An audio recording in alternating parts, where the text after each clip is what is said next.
Balangir degree महाविद्यालय वार्षिक उत्सव मातृभाषा मातृभूमि प्रति यौवन समय उत्सर्ग जीवन मोहनीय हुए बोली कहले अतिथि।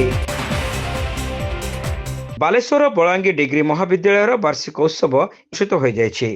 कॉलेज अध्यक्ष डॉक्टर रत्नाकर सिंह पौरोहित्य आयोजित कार्यक्रम में बालेश्वर पौर अध्यक्षा सविता साहू मुख्य अतिथि भाव जोगदे समय सदुपयोग एवं परिश्रम प्रत्येक छात्र छात्री को किपरि सफलता आनी थाए से संपर्क में विस्तृत आलोचना करथिले।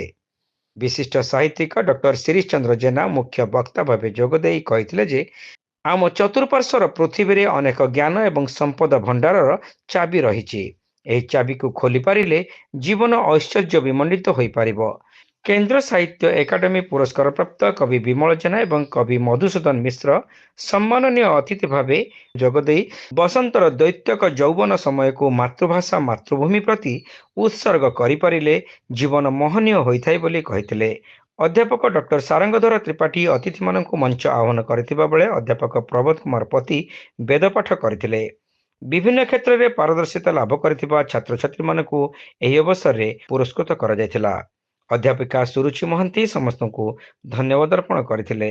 अपराह्न छात्र छात्री माने सांस्कृतिक कार्यक्रम परिवेशन करथिले।